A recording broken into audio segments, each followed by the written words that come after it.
turabasuhuje mwese abakurikiye Magtar TV muri uyu mwanya turi ku itariki 5 z'ukwezi kwa gatanu 2025. uyu ni umwanya tugiye kubagezaho amakuru atandukanye. Muri amakuru yacu tugiye kubabwira ko muri Kivu y'Amajyaruguru ingabo za RDC zongeye guhangana n'umutwe wa M23 mu buryo bukomeye.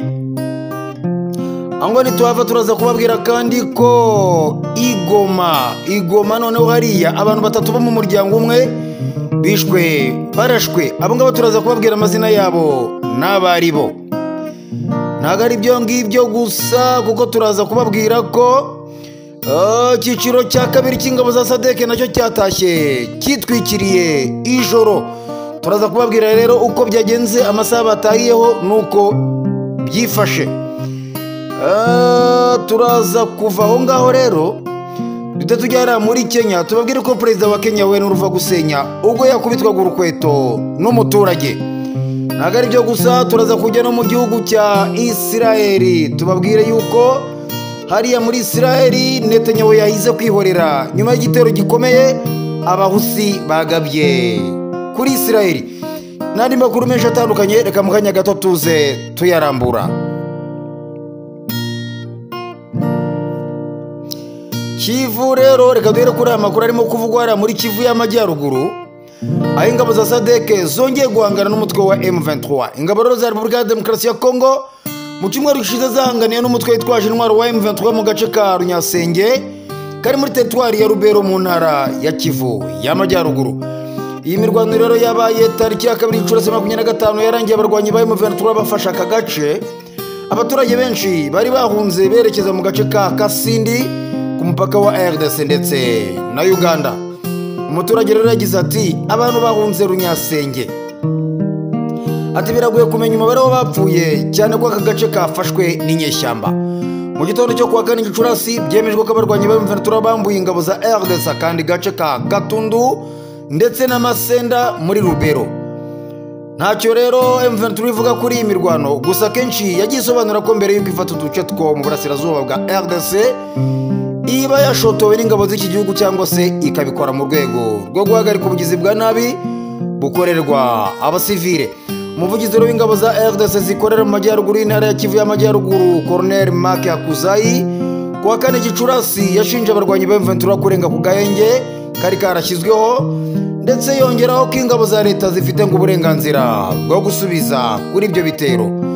Nubwo rero impande zombi zikomeje imirwano, ubwo abazihagarariye bari muri Qatar tariki ya 23 Mata bagiranye amasezerano y'agahenge kugira ngo ibiganiro by'amahoro bikomeze mu mwuka mwiza.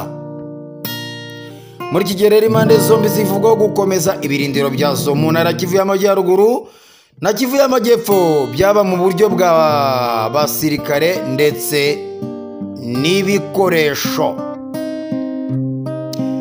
Ibyo rero abarwanyi ba M23 bafashe agace ka Kanyasenge nyuma yo guhangana rero n'ingabo za RDC, nyamara arashize iminsi barashyizeho uburyo bwo kuba bahagaritse intambara. Ngayo nguko rero ubwo Runyasenge ndetse na Katundi niwe Katundi murumva ko M23 agize Katundu, M23 agize gutya natwo iratwisubiza. Reka rero nyuma y'ayo makuru nze mbabwira n'andi makuru arimo kuvugwa hari Igoma noneho ku bwicanyi bwahakorewe. Igoma aho abantu batatu bo mu muryango umwe bishwe barashwe.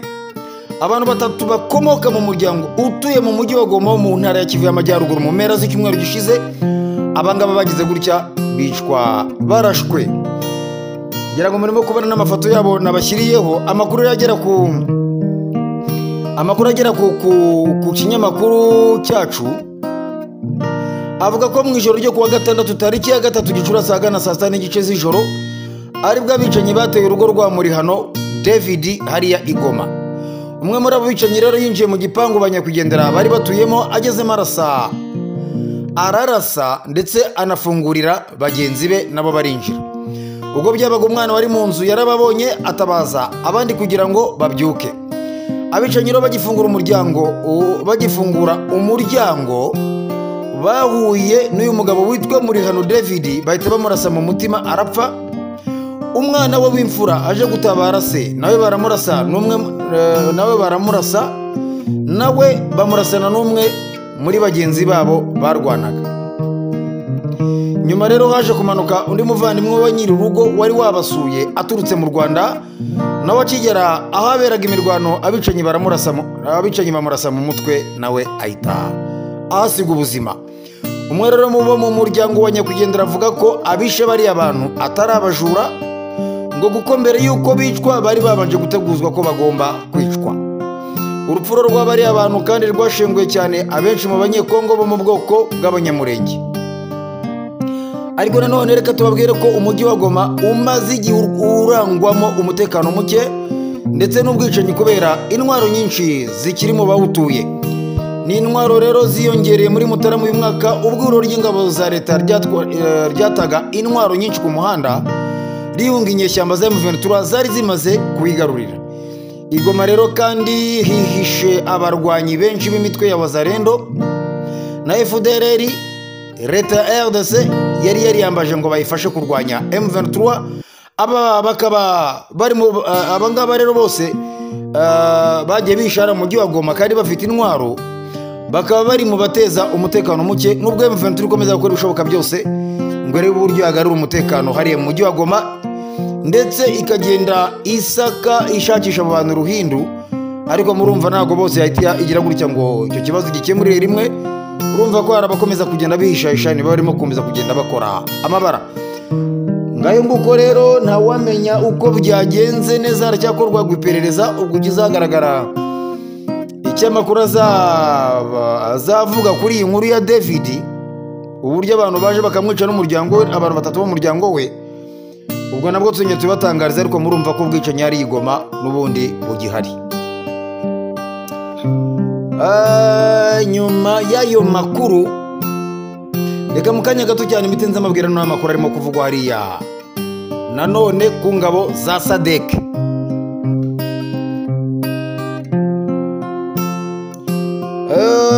Ingabo za SADC rero reka tubabwire ko icyiciro cya kabiri cy'izi ngabo za SADC cyatashye cyitwikiriye ijoro kinyuze mu Rwanda. Icyiciro cya kabiri cy'ingabo z'umuryango wa SADC wari waroherejwe.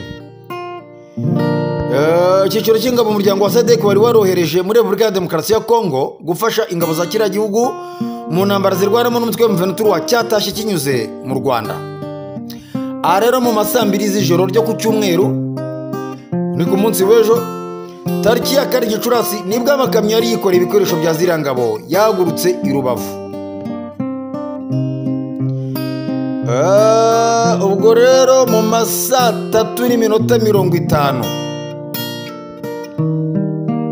amakamyo yarageze mu mujyi wa Musanze. Ibisobanuye ko byibura yageze i Kigali mu masaa 6 z'igicuku. Amashusho rero umunyamakuru wa Bwiza yashoboye gufata agaragaramo byibura amakamyo manini abarirwa muri 35 yari yikoreye ibikoresho bya ziriya ngabo za SADC. Ni amakamyo kandi yaraherekejwe na polisi y'u Rwanda ndetse n'ingabo z'igihugu. Icyiciro cya kabiri cy'ingabo za SADC zare zitashye kirakurikira icya mbere cyatashye kuwa 4 tariki ya 2 Gicurasi 2025. Mu mpera za Mutarama uyu mwaka nibwo ingabo za SADC zagotewe mu mujyi wa Goma nyuma yo kuwutsindirwamo na M23 yawigaruriye ibirukanye mu ihuriro ry'ingabo za leta ya Kongo Kinshasa. Minisitiri w'ububanyi n'amahanga Ambasaderi Olivier Nduhungira aheruka gutangaza ko ziriya ngabo zo mu bihugu bya Afurika y'Epfo, Malawi ndetse na Tanzania zabaga muri Kongo biri mu byatumaga ikibazo cy'amakimbirane yo mu burasirazuba bw'iki gihugu ngo gikomera. Mu magambo yagize ati u Rwanda ruri gutanga inzira ndetse rukanaherekeza mu mahoro imodoka z'ingabo za Samidiasi ziri kuva mu burasirazuba bwa RDC zerekeza muri Tanzania zinyuze mu Rwanda ndetse n'ibikoresho byazo. Kuba rero ingabo za Samidiasi ziri muri RDC buri gihe biri mu byakomezaga aya makimbirane, hanyuma gutangira gutaha kwazo uyu munsi biragaragaza intambwe nziza mu gushyigikira urugendo rw'amahoro rukomeje.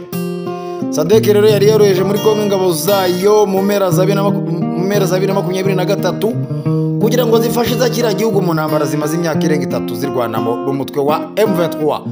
Izi ngabo zo mu muryango w'ubukungu bwo mu bihugu byo mu majyepfo ya Afurika zagiye muri Kongo ziyasimbura izo muryango wa Afurika y'Uburasirazuba EAC zirukanywe na leta ya kiriya gihugu izihora kuba zaranze ngo kurasana na M23. Reka nyuma y'ayo makuru miterero ngarukanza mbabwire none n'amakuru arimo kuvugwa hariya muri Kenya. Nituhava turaza tujyana mu gihugu cya Israeli. Muri Kenya reka tubabwire ko perezida wa Kenya yakubiswe urukweto n'umuturage nkuko murimo kubireba no kurura ku video uburyo bamukubise urukweto, hanyuma uyu mugabo perezida Ruto ararukinga urukweto rugira gutya rumunyura. Perezida Ruto rero William Ruto yatewe urukweto n'umuturage ubwo yarari kugeza ijambo kubo mu gace kitwa Kuria West. Byabaye rero ubwo Ruto yarari mu rugendo sura agace ka Migori cyangwa se Migori mu gikorwa cyari kigamije gufungura bimwe mu bikorwa remezo leta yubakiye abaturage. Yageze muri ako gace yavuye ahandi hantu, ariko aho yabanje hose nta kibazo cyabayemo usibye muri Kuria. Ubwo rero yaratangiye kuvuga, abaturage bari benshi batangiye kuvunda bashaka kwegera aho yaraherereye. Muri ako kavuyo nibwo umuntu utabashije kumenyekana yagize gutya akamutera urukweto. Urukweto rero rwari rugiye kumukubita mu maso, ariko abasha kurwigezaho yakoresheje amaboko. Bamwe mu baturage bo muri ako gace bavuze ko gutera perezida urukweto bitagaragaza ko bamwanga, ngo ahubwo byerekana ngo ntago. Bamwe mu baturage bo bavuze ko ngo kumukubita gutera urukweto ngo bitagaragaza ko bamwanga, ngo ahubwo ngo byerekana ngo urukundo ngo bakunda uyu perezida Ruto nyine William Ruto. Simbizi rero niba umuntu kugukunda abishaka kugaragazwa no gukubita urukweto mu jisho, kuko yari yarubimye mu jisho, nuko we Ruto yagize gutya agahita rukinga ukuboko. Murabireba kuri iyo video uburyo yarukubise gutya n'ukuboko, kuko n'ubundi yarimo kuvuga yazamuye ukuboko harimo abasuhuza meze nk'ubasuhuza, ngira ngo murimo murabireba. Ababuteye urukweto murabona ko yarukubitije ukuboko, urukweto rutaruzamuka rumunyara ku mutwe. Abaturage rero bakavuga ko ngo atari ukumwanga, ngo ahubwo ari ukumwereka urukundo. Sinzi niba umuntu yakwereka urukundo agutera urukweto ashaka kukumena ijisho, ntago mbizi, ariko nanone bishobora no kugira gutya atera urwo rukweto bikaba bitangije imyigaragambyo, bigatuma n'abandi bagutera inkweto, ugasanga ibintu bibaye bibi cyane. Noneho nk'umuntu w'umukuru w'igihugu aba ari umuntu ukomeye cyane, ntabwo yagombye gukorwaho ibikorwa nk'ibyo ngibyo bigayitse byo guterwa urukweto. Ni ibintu bigayitse mu buryo bukomeye. Ariko inzego rero z'iperereza zahise zitangira gukora iperereza ngo kugira ngo zimenye ibyo ari bishe inyuma y'ikiriya gikorwa, niba ari igikorwa cy'iterabwoba cyangwa se niba byarateguwe n'abarwanya ubutegetsi bwa William Ruto. Byose abashinzwe umutekano batangaje ko batangiye gukora iperereza kugira ngo bazashyire ukuri kose hanze b'impamvu Ruto yatewe ruriya rukweto. Reka tuvuye muri Kenya, amakuru yacu tuze tuyajyane hano muri Israeli. Tubabwire ko Netanyahu yahise kwihorera nyuma y'igitero abahuti bagabye kuri Israeli. Minisitiri w'intebe wa Israeli witwa Benjamin Netanyahu yavuze ko icyo gihugu cyiteguye kwihorera ku bahuti nyuma y'igitero cy'igisasu cyo mu bwoko bwa misile izo nyeshyamba zagabye hafi y'ikibuga cy'indege mpuzamahanga cya Ben Gurion giturutse mu gihugu cya Yemen. Iki gitero cyagabwe cyabaye mu gitondo cyo kuri wa kane Gicurasi 25. Ibinyamakuru bitandukanye byo muri Israeli byatangaje ko byibura abantu 6 aribo bakomerekeye muri iki gitero. Mu itangazo Minisitiri w'ingabo za Israeli witwa Israel Katz yahise ashyira hanze. Mu itangazo uyu Minisitiri w'ingabo witwa Israel Katz yahise ashyira hanze, yavuze ko uzabarase wese bazamusubiza inshuro zikubye 7. Ati umuntu wese uzaturasa tuzamusubiza inshuro zikubye 7 mu buremere. Minisitiri w'intebe rero witwa Benjamin Netanyahu nyuma y'icyo gitero nawe yahise ashyira amashusho ku mbuga nkoranyambaga agira ati twarateye mu bihe byashize, ati tuzongera nanone dutere n'ahazaza. umuvugizi w'ingabo rero z'abahuti witwa Yahya Saleh yavuze ko ikibuga cy'indege cya Israel kitari nyabagendwa. Nubwo rero bimeze uko nguko ariko ikibuga cy'indege cyahise gisubukura ingendo nyuma y'iki kibazo cyari cyabaye. Igisirikare rero kirwanira mu kirere cya Israel cyo cyatangaje ko kigiye gukora iperereza ryimbitse ngo barebe icyatumye ibi bisasu bidahagarikwa. Ngayo nguko rero amakuru twari tubafite muri aka kanya abari menshi cyane, ariko reka tuba tubagejeje ayo ngayo mu kanya gato cyane kari imbere. Turongera none tubagezeho n'andi makuru yandi tumaje kuyatunganya neza. Mwebwe ari mujye kure ya Emaltar TV, mukomeze rero mukore subscribe kuri iyo channel, YouTube channel yanyu, kandi mukomeze nyine gusangiza n'abandi amakuru meza kugira ngo amakuru abantu bajye bashobora kumenya amakuru arimo kuvuga hirya no hino ku isi. Kandi nanone tubabwire ko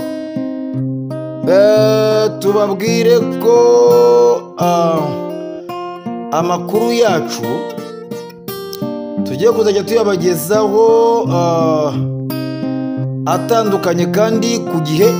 Ubwo rero twasaba abantu gukora subscribe kugira ngo amakuru ajye bageraho ku gihe, kugira ngo nitujye tuyashyiraho bajye bahita bayabona bitarenze gutinda kuyabona cyangwa se kuyashakisha, kuko nyine iyo umuntu agiye gushakisha amakuru cyangwa se agiye gushakisha YouTube channel biragorana cyangwa bigatuma akererwa kubona nyine amakuru. Kandi murabizi ko hano tuba twabateguriye amakuru yizewe kandi agezweho.